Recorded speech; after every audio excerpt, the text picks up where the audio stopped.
信を確認。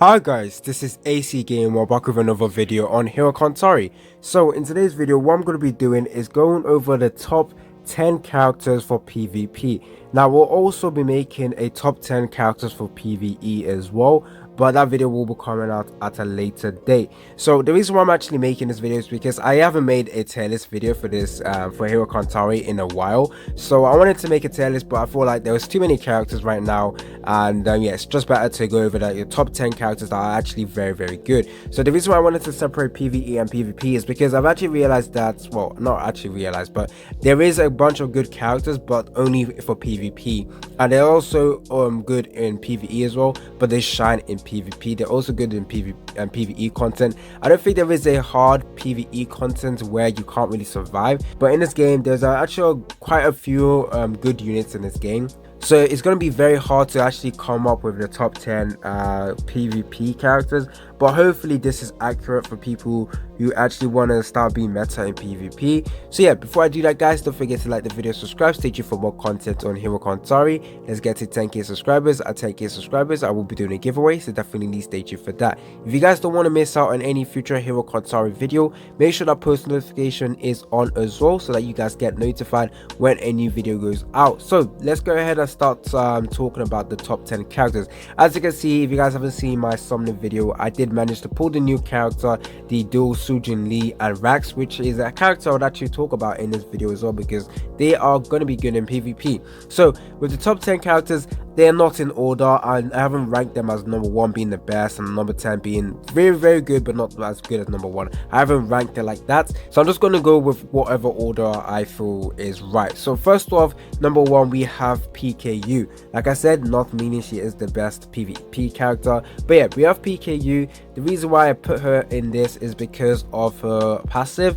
Now her passive gives her some debuff immunity, which is absolutely amazing, especially with the first time, especially where you go have people trying to debuff your characters. This is going to be very nice. She also has this ability where she recovers HP per the damage that's dealt to her.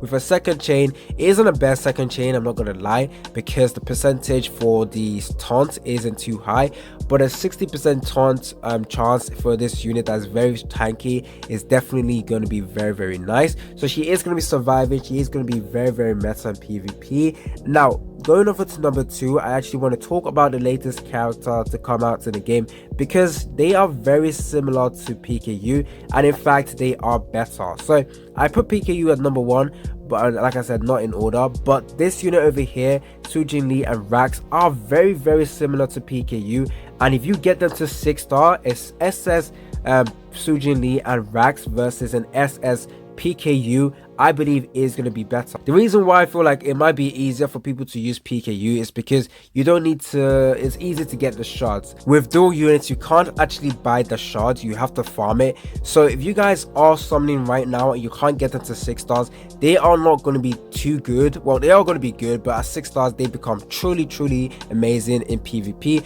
So I am going to try and rush them to get them to triple S, because they are going to be completely meta in PvP. They're going to be one of the best characters in PvP. Number 3 we have King Dark. Now I'm just going to say this: King Dark, Queen No Name White, what's this called, Ghost Dance Albelda, they're very similar. So if you have any one of those characters, they can personally fill the spot as number 3. But I'm just going to go with King Dark because a lot of people already know King Dark, a lot of people know why he's meta.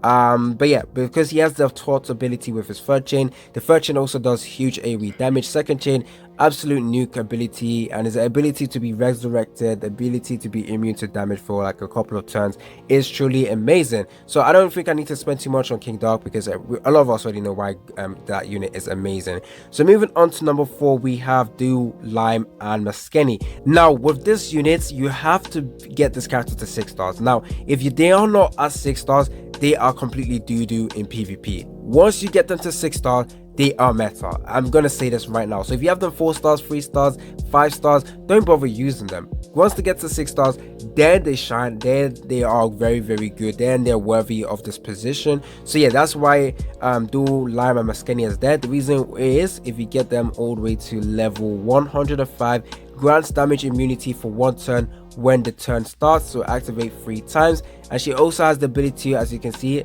at the start of every turn, duplicates 1 applied buff on the hero to all other allies and duplicates the buff duration in initialized. So as you can see, she's going to be giving all your units damage immunity. That is absolutely correct. So yeah, that is why she's absolutely a meta character in PvP. I do not have her 5 stars or 6 stars, but I will try and get that later on. Moving on to number 5, we have God Killing Zoro, one of the meta character, one of the oldest characters in the game as well. The reason why she's meta is because of a second chain she can silence, her third chain she can use confusion, and she is a burn type unit. Now she did get a debuff for PvP where the amount of maximum burns she can do, so she's not the best unit to use in PvP anymore, but she still shines there, and she's also still quite good in PvP and PvE. I know I shouldn't talk about PvE, but yeah, she's still a very solid character. Well, obviously in later PvP stages she isn't going to be completely meta. In fact, you just want to run some pure like damage immunity teams, to be honest. She does have 1 turn damage immunity, but it's not as strong as the other teams that you can actually go ahead and build.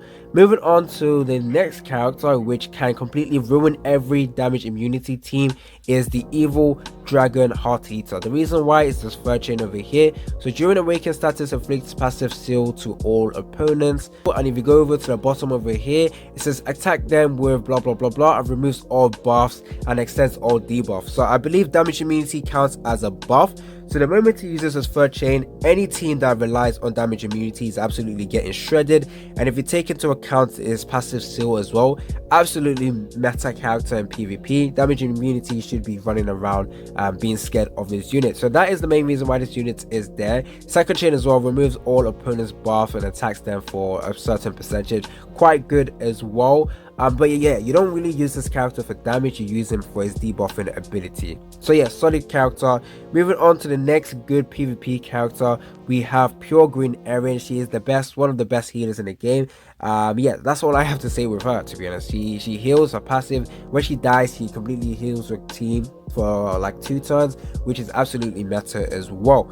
Next up, we have Mujin Park. Now, the reason why Mujin Park is good is because of his damage or his passive. So whenever an opponent uses the third chain on this unit, they immediately get a passive seal, which if it is King Dark that attacks you, his passive seal is going to be very effective, because King Dark will no longer get the immunity, and you can easily shred through any like huge attackers that have that damage immunity. So Abelda, Queen Nonim, and White. So yeah, very solid meta character. He's literally falling off though, because we have a better debuffer that we can actually use, which is the SS Heart Eater, but he is still a solid character you can use in PvP. Next up as well, we have Baylor Diama. Not gonna lie, one of the weakest PvP characters on this list. The reason why I put him here is because of his second chain over here. To be honest, like I said, with the other characters I talked about, for example, the Prime King Yuma, probably a lot better to use. Well, actually not. She doesn't guarantee you a taunt, which Baylor Diama does. But if you have the newest character, like I said, she is just gonna be a lot better to use compared to the other ones. So yeah, Sujin and Rax is gonna be a lot better to use than using Baylor Yama, Prime King Yuma, or any tag. So go ahead and build her. But yeah, Baylor Yama, if you don't have any of those units, you can go ahead and use him. The reason why you use him is his second chain grants your team a defense buff as well as a guaranteed taunt as long as all of your allies are alive. But once one of your units die, yeah, he becomes absolutely useless. So yeah, one of the weakest characters on this list. And I believe that is it. To be honest, I should have put Baylor Diama, so scratch that. Remove Baylor Diama. I want to put Rachel over here because she's actually quite useful. Her second chain over here grants all your allies immune to damage debuff, which is going to be extremely important if you're going against a debuff team. So I realized this whilst editing this video. I actually forgot one of the best PvP characters, which is Lifeguard Purapu. I can't actually believe I forgot about her. She is absolutely meta in PvP, especially as a defense team. She is solid. She gives your team what's it called, generates shield for all allies, which is very tanky. She is also one of the most tankiest units in the entire game. She's just truly amazing. What was it over here? When Lifeguard Purapu is alive, all allies gets a passive skill that applies a 20% attack buff. So yeah, amazing character as a support slash defense character in the game. So if you go over to PvP, you'll actually see that a lot of people are using her. I believe that is it for all of the best PvP characters, so the top 10 best PvP characters. Stay tuned for my top 10 PvE characters, and I want to get this character straight away all the way to 6 stars because she's absolutely, well, both of them are absolutely amazing. So tell me down in the comment section what you guys think about this video. If you guys find this video enjoyable and helpful, make sure you click the like button. It helps out with the algorithm and it also helps people find this video. It's video boy AC Gamer, and I'm out. Was it the voice? Was it the fire burning in me? All of the noise turned into choirs of harmony.